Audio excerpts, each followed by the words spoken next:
we can probably go ahead and get started and let people just kind of join in as they come, just so that we're being respectful of people's time. So thank y'all for joining us. I know this is kind of unconventional and wasn't what we had hoped, but thanks for being flexible with us and joining us anyway. So really quickly, so Betty is joining us today.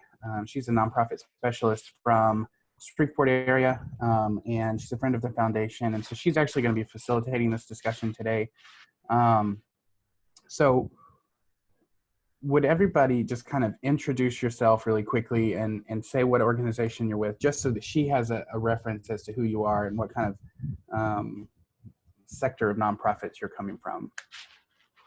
Dylan, you want to call out the name of the people, kind of go in order? Yeah, yeah. Tori, do you want to start? Yeah, sure. So Tori Davis, I am primarily employed with the city of Ruston as the Main Street Director. So I kind of handle all downtown activities and relations with downtown merchants, which some of them are nonprofits, like our Arts Council. But then on the flip side, we do have a nonprofit arm, which is Friends of Ruston Main Street. So I also represent that nonprofit, as well as the Ruston Cultural District, which is a nonprofit. So lots of different hats. Eric, do you want to go ahead and? Sure. I'm Eric Guillory with the Louisiana Center for the Blind, and I run our youth program, so our outreach to schools, and that has been really pivotal at this point with kids, making sure we have accessible materials online. We also do still have our programs going for adults, but we're doing a lot of distance education. But we did not close. We just switched over. Zoom has become way more a part of our day than we ever could have hoped, but we're making it work. Good deal. Ryan, do you want to introduce yourself really quick? Sorry, I'm eating breakfast. Hi, I'm Ryan Buck. I'm with the Ruston Foundation. And John? My name is John Waltz. I'm the city planner for Ruston. I work alongside Tori, mainly here just to document, to kind of listen to the situation and to support Tori however she needs it. And I guess also I'm coming from the Town and Gown angle. We just recently became members of the Town and Gown Association, and I'm reading on what other college towns are doing at this time as far as support goes. I guess the summary of it is it seems to be a lot of efforts are being steered by the university, and these are larger universities than what the Tech Ruston dynamic would be. But anyway, just looking forward to listening what y'all are going to talk about. Good deal. And Jean. Yes, my name is Jean Jones. I work with the Union Museum of History and Art in Farmerville, and I am glad to join this conversation today. I've not done a video conference like this with Zoom or anything else, so this is a learning experience for me, and I'm glad to be here. Good deal. Thank you. Well, it's a learning experience for all of us. This is only my second. I think Tori said this is her first, so we're all learning together. So thanks for being here. Betty, do you want to just go ahead and take it away? Okay, thank you. And thank you all for taking some time out of your day to do this. And like all of you, or most of you, I too am learning about this whole Zoom process or way of being with one another. But aren't we fortunate that we do have the capacity to do that?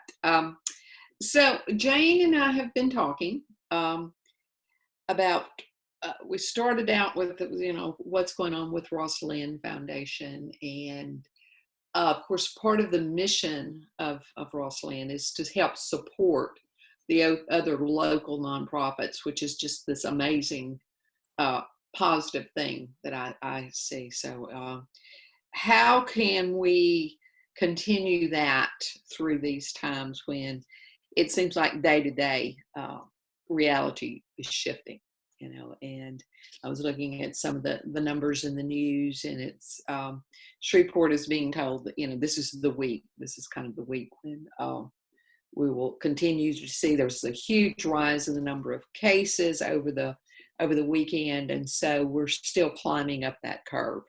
So given that, we wanted to just spend a little bit of time first, checking in with people and making sure that we're all kind of okay, and how are we processing and dealing with it. And then beyond that, it's the holding that question is, after it's over, after we move through this pandemic, and we don't know if that's going to be the end of April, or if the social distancing edict will continue into May. We don't know what that's going to look like or how long it's going to be. So not knowing, I think, is our current reality.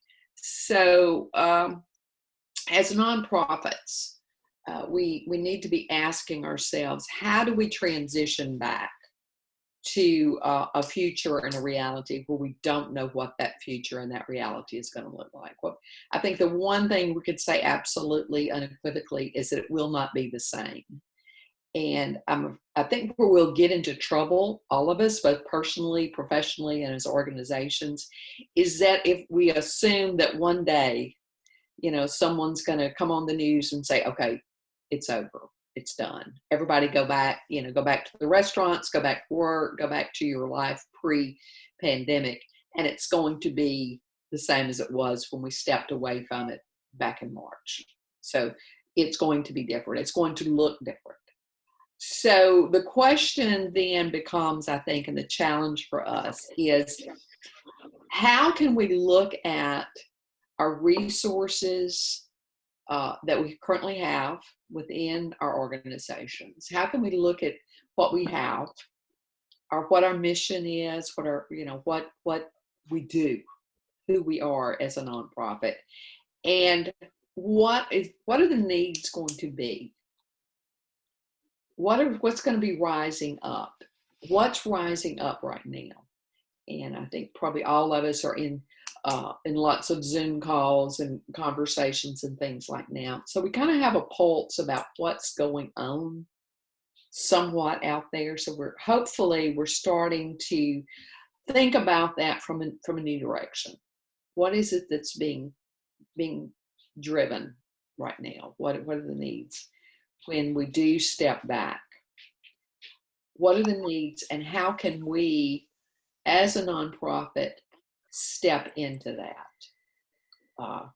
So, and this, by the way, is a conversation. It's not a lecture. So I really would invite you at any time to kind of just step into some of these questions that were rising up right now with your organization. And how are you processing what is going on right now, and how's the health of your nonprofit? What are the resources that you have? And looking to the future. So anybody want to speak into any of that about I think most of us are battling against the fear of what the future may or may not hold, personally and for our organization. So who is going to come through this thing, and what are we going to look like? So there's fear and angst, I think, surrounding a lot of what we do, which was also the other part of the call for this conversation is, what are people looking at and in the future, and what might you see rising up, or the needs within your community? I'll go first, if you don't mind. Please. This is Eric with the Center for the Blind. It's interesting because right now, of course, for those who live in Ruston or know anything about us, we've been here for 35 years, and so you'll drive around town and see folks with canes walking all over the place and doing that, and it's been a blessing to be, and continues to be a blessing to be part of this community. But right now, we have a few folks who were referred to training, because we get folks from all over the nation and internationally as well. We have some of those folks in the pipeline coming for training, but right now, everybody's just kind of looking at survival at this point. So as you look at the future of who's coming for training from across the U.S., the economic contraction, I mean, the economic contraction is going to be severe for, I think, particularly for low-wage workers, especially. So those of you guys combating poverty, it's definitely going to get interesting, I think. For us, it's going to be interesting, too, in terms of who is able to come for training. Is there going to be funding available for that? Also, we have a segment of our population who works as vendors, selling in cafeterias and different things like that across government buildings and across private industry. A lot of those have understandably been shuttered. So we have business owners who right now, just like so many other business owners, are out of business. And so again, I said on Facebook the other day, politicians, no matter which side, or you're left, right, or right down the middle, are trying to thread the needle between health and economics, and these are not going to be easy decisions. So for us, it's going to be looking at making sure we give people the training they deserve, but making sure that folks are actually coming to training, because as a nonprofit, we're okay, but we all run lean, as you guys know. So in a long-winded fashion, those are kind of our major concerns. Yeah. Thank you, Eric. That I think you did a good job there of articulating, what a lot of us are sitting with and dealing with. The mission, our programming, is directed, is built around what our mission statement is. So, are there going to be consumers, the people coming to participate in our program? And are there going to be funding sources and the resources needed to continue to provide that program? So, that's the challenge I think that we're going to be looking at moving forward into this. And so are there others that, like, before I get too far into that, who else can share a little bit of what their concerns or where they're at with their nonprofit? I'm happy to share a little bit. We're in a slightly different situation just because I kind of serve as the staff person for both the Cultural District and Friends of Ruston Main Street. And thankfully I am a city employee, so those nonprofits don't have to fund, my salary. So that's stable, but we are, relatively small nonprofit. And the mission of both is really to support downtown vitality and development and the arts, specifically in the downtown area.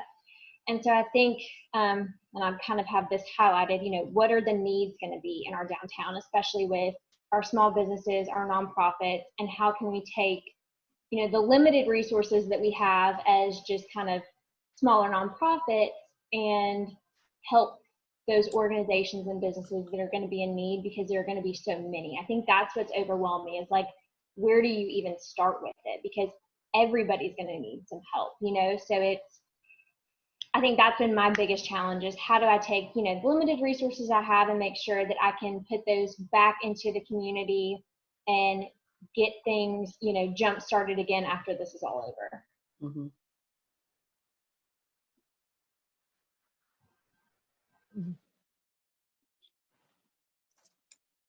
Yeah, I think the list of those who are in need of assistance is going to be very, very long, especially in their arena that you work in, Tori, all of those small businesses.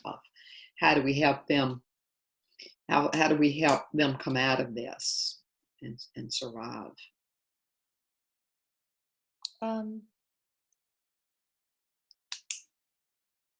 I was thinking that maybe, can y'all hear me? Yes. We can. Introduce yourself, Kate, please. Uh-huh. Okay, this is Kate at DART.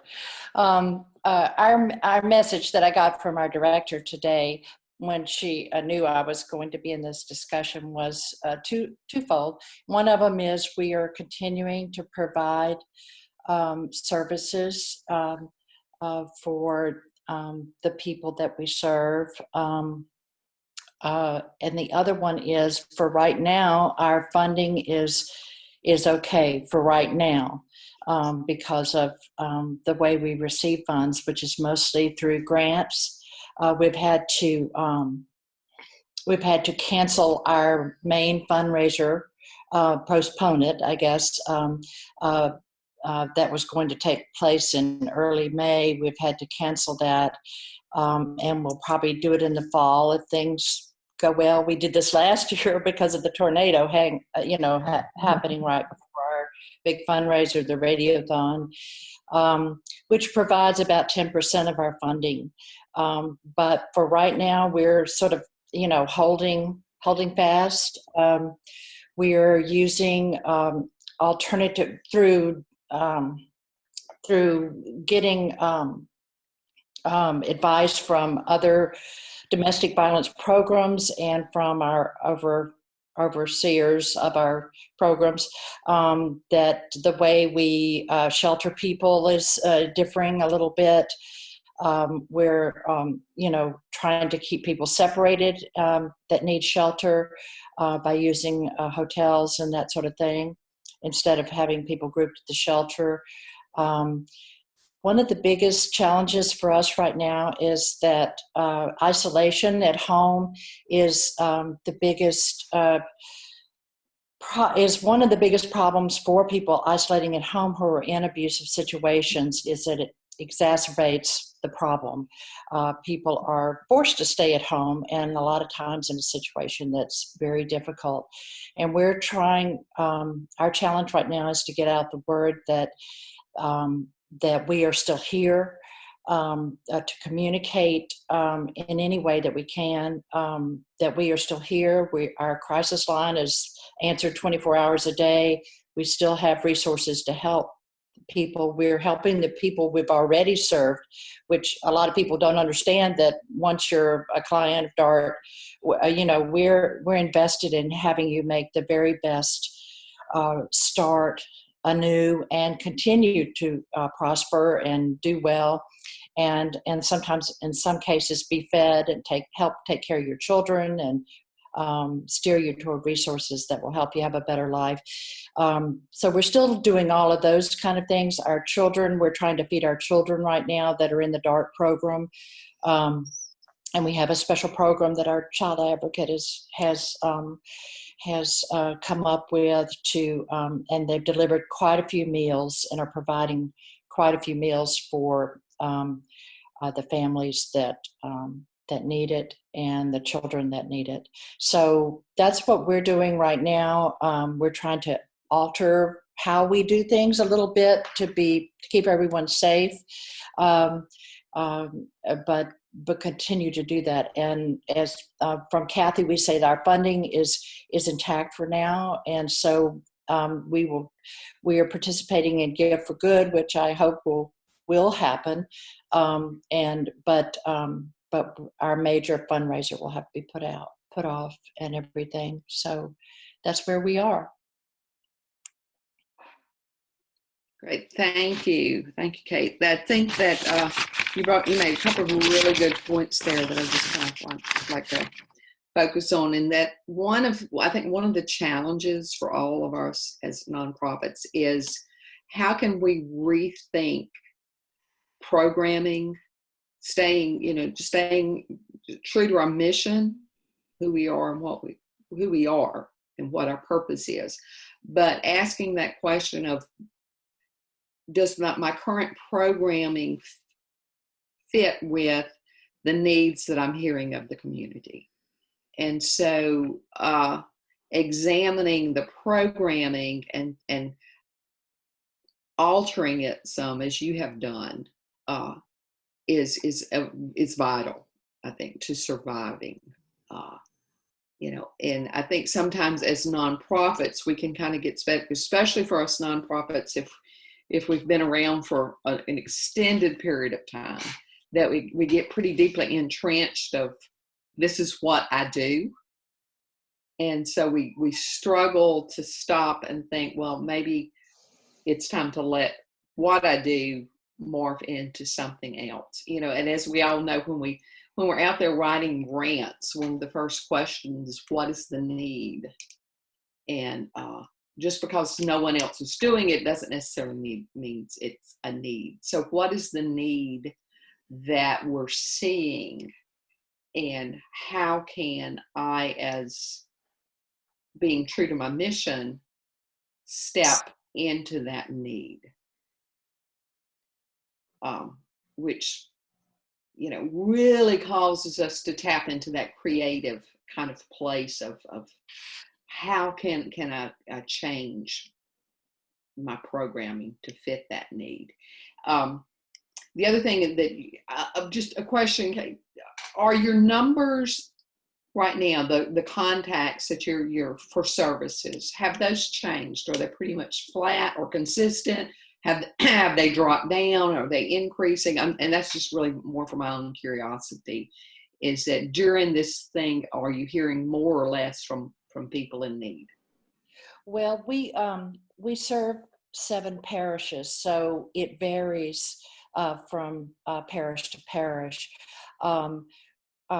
Right now, we're not seeing a huge influx in Lincoln Parish of any, waves of people that need shelter or emergency services. We have, but we supply other services besides that. We have counseling and people needing restraining orders and things like that. And those are kind of continuing pretty steady. Some of our, we have advocates in each of our parishes, and they are reporting in that they're having, 2 or 3 people a week that are approaching those in those particular offices in those parishes. So that's a little bit more than usual, but it hasn't come in a huge wave that, and we hope it doesn't, but that's where we are right now. But with the other services, like the children's program and everything, that's going great guns. We're serving 50 or more children right now. Wow. Well, I think that's great that y'all kind of stepped up and stepped into that as that, and that's exactly what we need to be considering, is how can we shift our available resources into that. Another point that to consider for all of us is who might I partner with? Who is out there?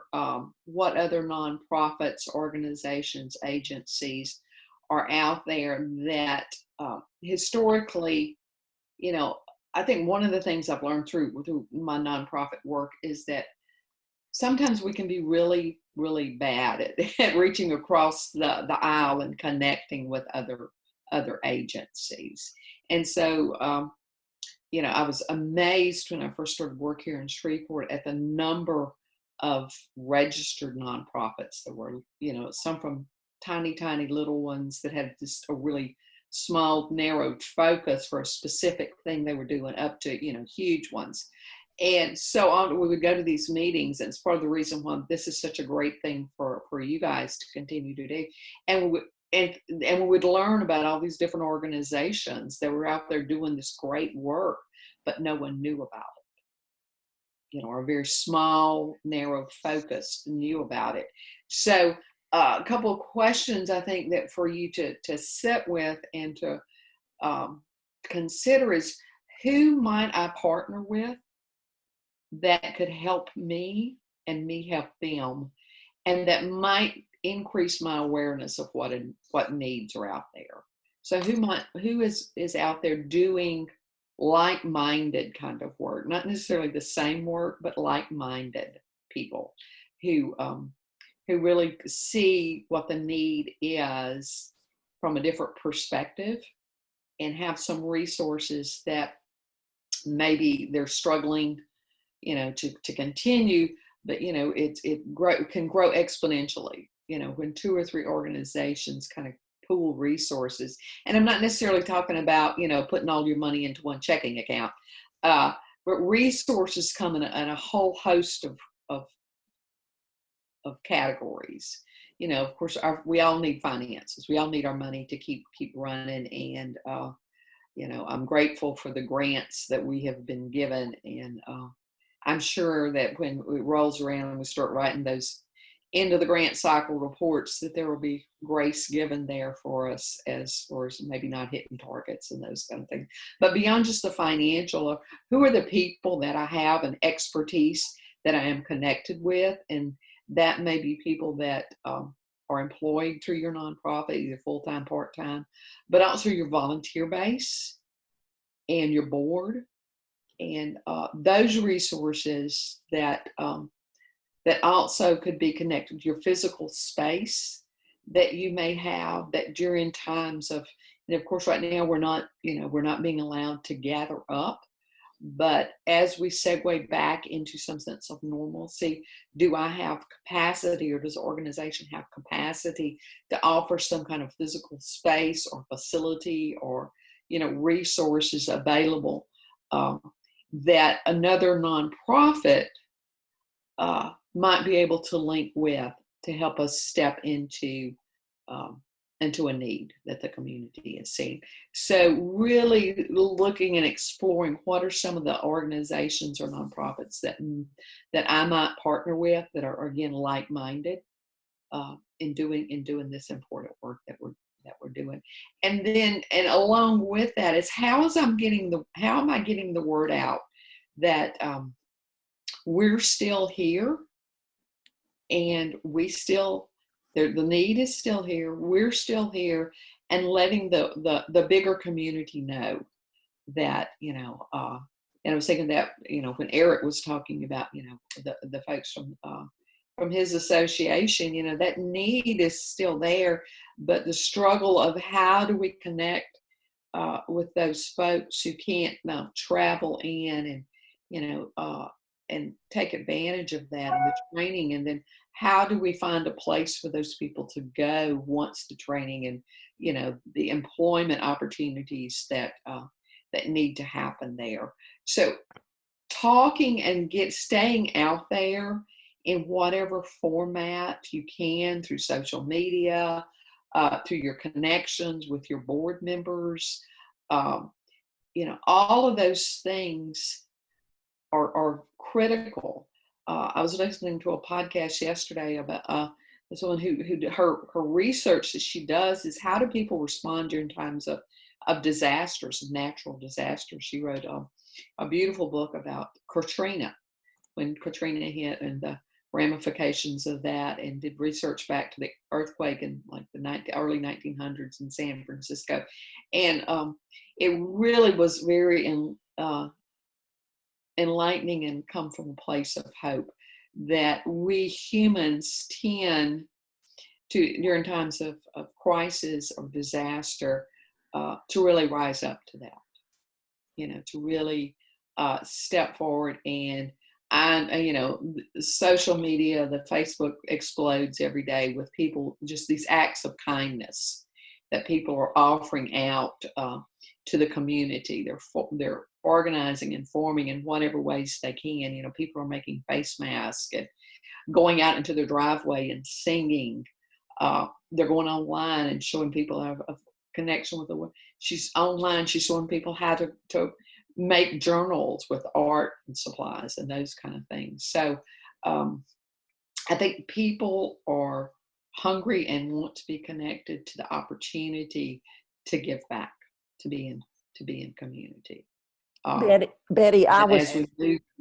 Yeah, please go ahead, Jane. Yeah, I was thinking when Kate was talking about what's come up that Ron and Dylan and I have been talking about is how to remain within our mission and begin to, you hear performers all the time say, I reinvented myself. They may still be a singer, they may still be an actor, but they reinvent themselves. So I think that's a question for all of us, to where the boundaries have been set that we can't do our public gatherings, you know, contact with people. So how do we remain relevant? How do we continue to carry out our mission, but yet do it in a different way, or do it in an expanded way? And Kate, when you were talking about what y'all are doing and continuing to carry on with, have you given any thought to if you communicating where y'all are there others who are out there that would love to be doing something to help y'all? And I know privacy is a huge thing for y'all, but can you reach out to the public in a new way and say, we need help with XYZ, and it's something people could do from their home, that could ultimately serve your client base, the people you serve. Same thing with any of us. How can we engage people who are sitting around wanting something to do? Then how can we need to continue to tell our story. The public needs to know we're still here. So maybe more social media, more of a platform of saying, we're here, we're doing this and this and this, we've had to let this go, whatever, to continue to say you're here and you're relevant. Then in a couple of weeks, when we all turn around and ask people to give through Give for Good, people know that we're still a force out there working in our different areas. So I think communication to the public, rather than closing in and just trying to figure out how to survive, or what can we do since we had to cancel this event, so what are we going to do now? But come up, really ask ourselves the question, how can we be relevant? How can we have an action we take that does our work, but in a new way? So that's one of the conversations we've been having around the table. I think that's a really good a suggestion, and it's something we're certainly, in my particular position at DART, is communicating with the public for a variety of reasons, communicating to people that need help, communicating to people that we need help from, communicating to donors and volunteers, and just the general community that we are a service that's available to them. And so while you were talking, I was jotting down different ideas I was having about different groups that have helped us that might, one of the problems we're having right now is that I'm trying to get people to share, when I post something to Facebook, to get them to share that, just on their personal list. We know a lot of people that have very long, nice Facebook lists, and we want it to, go out there as far and as wide as we can. And just asking people that you talk to, on a weekly basis or a daily basis to share our posts, just so that message gets out, because we're posting all the time. We have a column in the paper every week. We know that's not read by everybody, but there's a group of people that read that. And so we try to touch on all the different streams of information that we can get out there. And so that's what, whenever I come in contact with anybody these days, I'm saying, please share our post, just so that it might reach one person, that needs to hear that information, or that might have a suggestion to us for something we could do better. Good.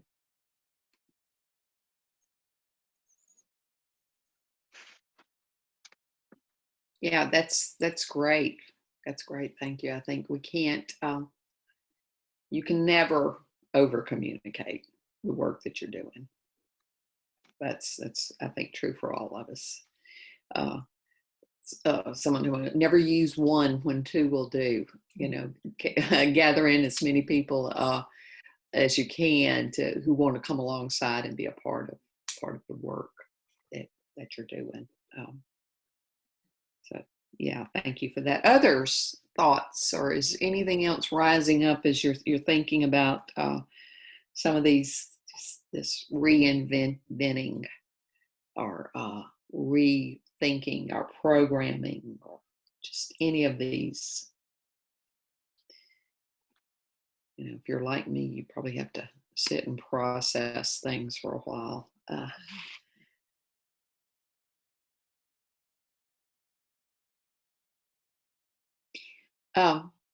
have just if I could kind of segue off here, John.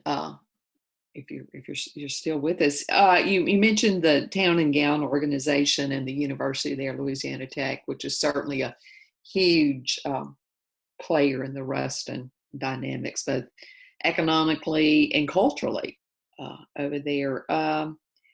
Is there conversations or I know we all tend to fall into survival mode. Let's just get through this thing and breathe again and come out the other side. But is there anything going on there that you could share with us about, just the university or the city as a whole of what's bubbling around? Yes, I'm still here. Well, I I don't know know if you public servants sometimes have to step away.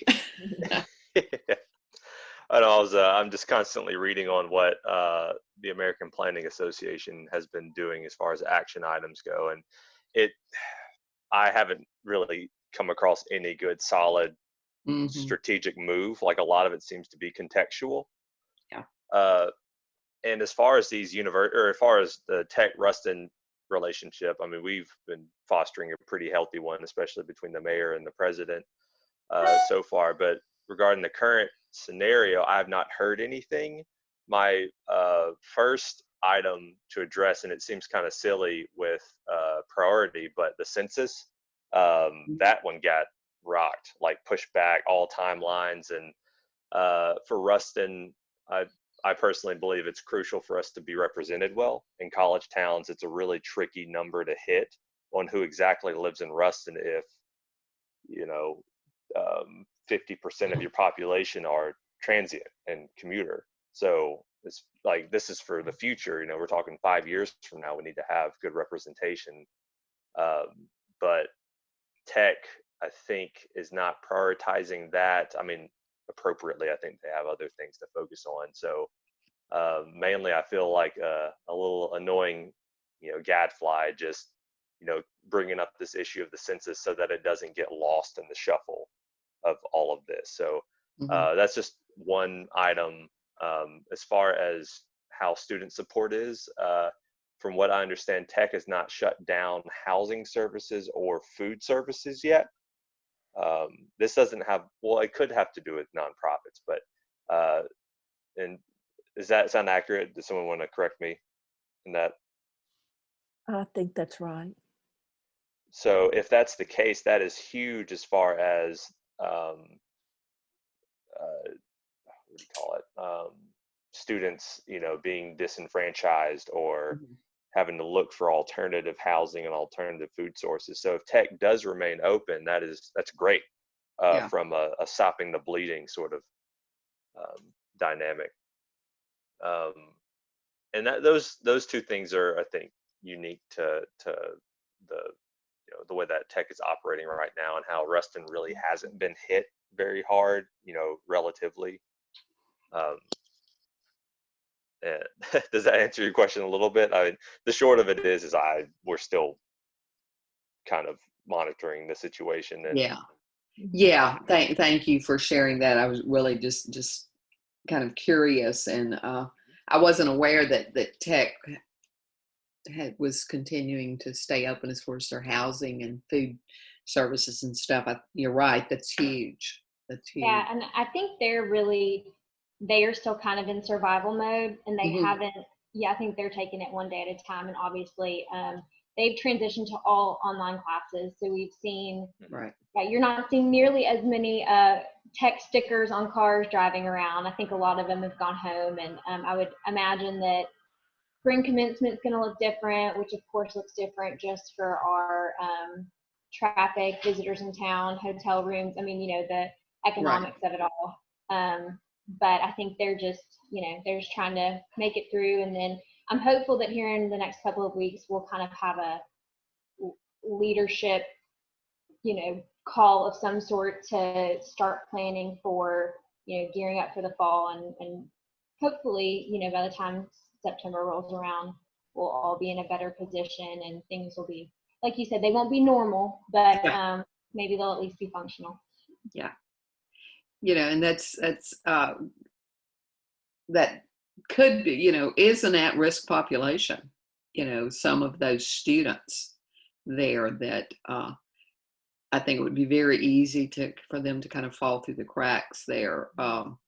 We don't really think about that when we think about basic services, everything from food to housing to healthcare for that population. If they do not have the ability to return to a home, or and some don't. Some are that is their place, and so there is that is a risk population there that at some point could be in need of services. Yeah, and it's. I'm sorry. Go ahead, John. Oh, I was going to say that would be a population that isn't typically served either. That would be entering this pool now, and so that would cause a lot of quick adjustments on how do we serve early 20s population that doesn't typically seek nonprofit aid. Right. Yeah, and if they even know, again, it's that communication piece, what is out there and possibly available to help to support them. Yeah. Right. John, is there anyone, a point person that could be reached out to that sort of mobilizes what's available and what's there for the students right now, or they're just letting them fend for themselves? I'll reach out. My go-to is Dr. Crawford. I'll reach out to him to see if there's a point of contact and how hopefully get an idea of how they're responding. Good. Yeah. So Kate, back to, what I've wondered about, again, it's a personal question. I'm wondering, as far as feeding people, I know when Dylan sent out the survey question to all of you guys to write what your needs were, I know CCA responded with needing food, needing to be able to have food. So, because apparently, I guess the main source of receiving that has been in the past, just individuals taking things by. And with people not being as mobile, their supply has dwindled. And so as you all are feeding, you'd say meals to the children especially, how are y'all supplying that? We, when this first started to look like it was going to be an emergency situation, a truly different situation where everyone would be asked to stay at home. Our child advocate, Donna Bernard,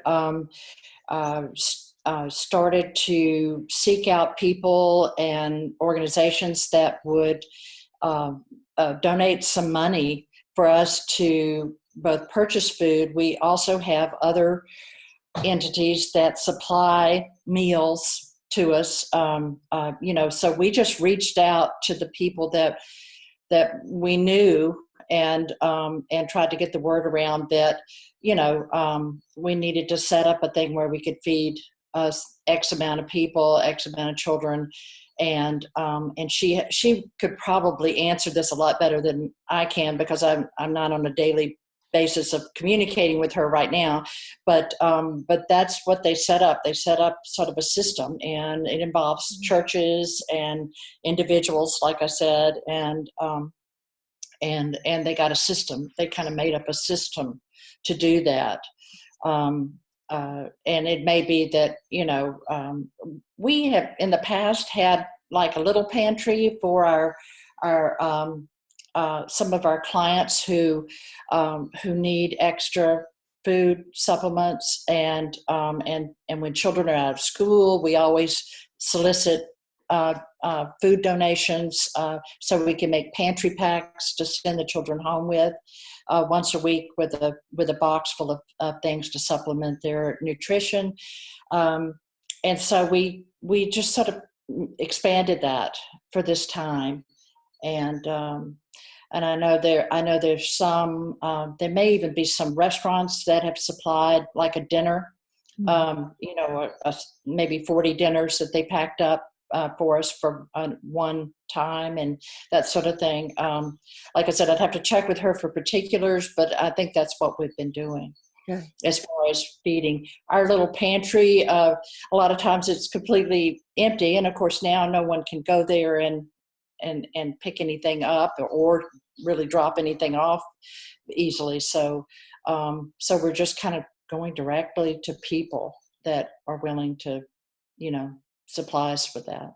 Okay, thanks. Does Ruston use the Northwest Louisiana Food Bank, the big one here? It services the Ruston area as well as far as supplying to the pantries? I think the Northeast food bank is more of the one that we. Yeah. I wasn't sure where the line was. Yes, and I'm not sure which organizations they deliver to, but we have several that are in relationship with them and receive regular shipments. Yeah. Right.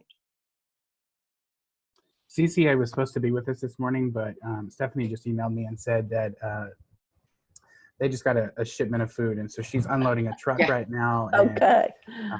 That's great. Yeah. So the work never stops for some of us. Yeah, absolutely. And that's certainly as the economics of this whole situation continue to worsen for so many, that food security is I think is going to be a rising need. It's going to be elevated to populations that typically, we did not see in need of assistance. So just getting that and the distribution of it again is another place where possibly nonprofits can kind of help step in and stay true to their mission, but look a little deeper at the programming.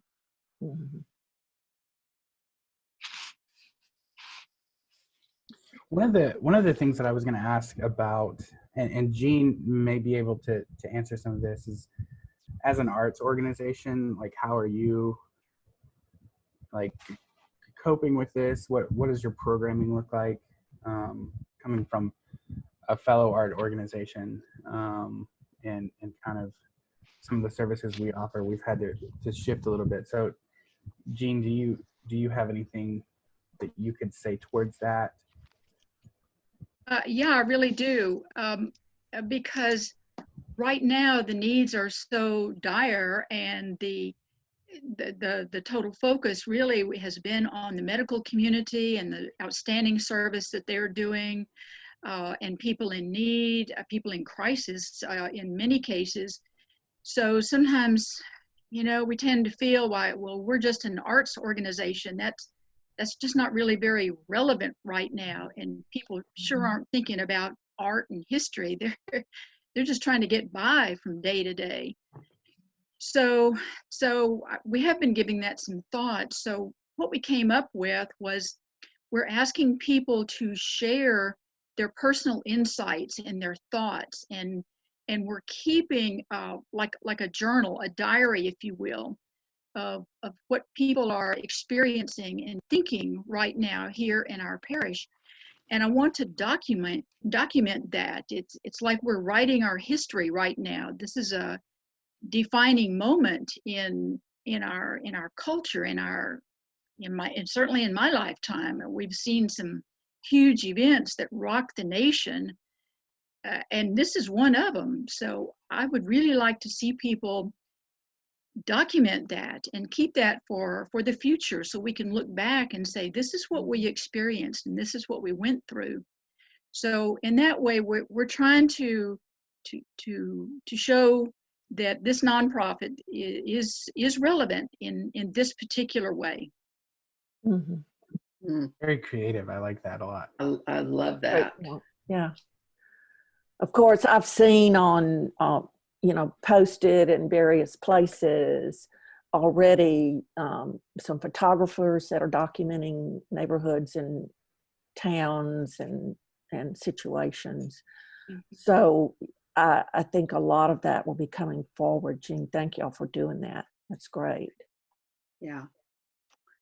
Yeah. Yeah. I can just imagine, a year from now or whenever, downtown Ruston, really celebrating in some of those wonderful little shops and things there, people showcasing, this is how we were, and sharing that story through the visual arts, through written, so yeah, what a great, I know of some personal friends who were kind of started doing that for their family, but to invite the community in to do that is very powerful. People really, I think part of our survival through all of this is really going to be depend on how we come out, not just physically, but our emotional and socialization of who we were and what we did during this time, and tapping into that creative self is an important part of that. I think it'll be an important part of the healing as well. Yeah. I know in grief work that one of the first lines of therapy or defense is letting the story be told over and over and over. And so offering these platforms like Jean, like y'all are doing, is a real gift to your community. Yeah. Jean, how are y'all putting that invitation out to the public to share their stories? Are they emailing you? Are they, how are you doing that? Sure. I invited them primarily through the social media, through Facebook, and also in our local newspapers. And we're asking people to various ways. They can write it out and put it in the mail to us through snail mail, or also emailing me. So that's our main way of asking, of communicating to them and asking them to communicate back to us. Hi all, real quick, this is John. I gotta go, and I'll follow up with Dylan later. And I appreciate you, Miss Betty, and leading this discussion and your guidance. Well, thank you so much for joining us. Thank you. Absolutely. I'll take care. We are coming right up on the hour, y'all. So how do we want to proceed? Would this be helpful to do another time in a week or two? How can the exchange serve y'all in this time? Jane, I think that having a discussion is very useful. Having the exchange being sort of a central line to a lot of nonprofits, and as limited as it is these days to be able to talk to each other. But I do think hearing about just what other people's concerns are and maybe how they're dealing with all the changes and psychologically, it's a huge change for everyone. And when you have a group of people that you have a mission and you're serving other people, it's also very difficult to know what everybody else is doing. So I think actually having these types of discussions is very helpful and soothing. Actually, just to know that everybody out there is trying to work a way to keep going and be optimistic and change a few dance steps and do it in a different way and are supporting each other through this, I think is really important. And I'd like to see you continue to do that. I agree. Also, I have an art idea, so Jane, call me. Okay. Eric, go ahead. Yeah, I agree. I think relevancy, Miss Betty talked about relevancy, and I like the way Jean just said about doing the dance steps differently. When the exchange first came together, one of the speakers we had, I believe his first name was Peter, perhaps, but he said, "Look around the room. Some of us might not be here in a year." Unfortunately, that reality is even more acute now. So we have to reinvent ourselves while still staying on mission. And I think, again, just fostering this sense of community every couple of weeks or so would be a great idea. I'm seeing nods, so good. Good deal. That's good to know. Yes, I definitely agree. And it's from a city standpoint, it is helpful to hear from so many nonprofits to see what the needs are, and just to have a forum for that, because similarly, I mean, we're just, we're trying to make sure that we keep the city running, and sometimes we're not always as tapped in as we need to be to what the needs of the community are. So this has been extremely helpful. I have 2 pages of notes over here. So thank you guys. Good. Well, then I would say be looking for an invitation to join us again in the coming, maybe next week or the week after, just so that we can potentially get some more people in here and hear from some different perspectives and different kind of sectors of the nonprofit world. So the other thing I will mention, we do have that resource page that's on our website now. It's on our website, exchangeinla.org. It's one of the very first things you'll see. Those resources are being updated constantly. And what that is both financial.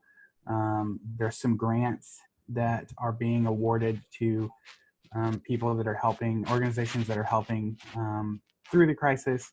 I know the Living Well Foundation is out of Monroe is offering some grants. I just added that yesterday. So we're constantly updating that list.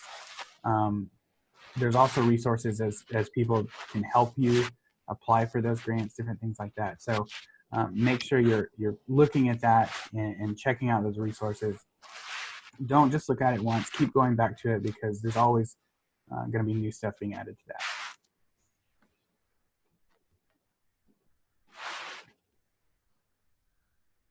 Anything else? Mm-hmm. Good deal. Well, thank y'all for joining us. We really appreciate it. Like I said, be looking for. Yeah, absolutely. Yeah. Well, thank you for the invitation, Jane. It was great to be in conversation with all of you. Keep doing your good work. The needs are out there, and all of you. The thing about people who tend to work in nonprofits, they just kind of have a different pull. They see needs where a lot of others don't. So it's kind of a deeper, and that's a great blessing for the community. But it's also sometimes hard work to do, especially during times like this where we feel like there's so much that needs to be done and we're limited on our ability to reach those people. So I would just encourage you to make sure that you're tending your own self as you look to the future and your organization and what the possibilities may be. But I believe that we will all come through this and come out the other end and look different than what we look right now. But we can continue to serve. So thank you all for inviting me into your circle, and I hope to continue some of these conversations with each of you. Thank you. Thank you, Betty. Well, thank y'all so much. Be looking for another invitation. We appreciate you. We're with you. Call me if you need anything. We will do our best to help you through this. So yeah, thanks. Thank you. Thank you, Dylan. Bye. Bye. Bye.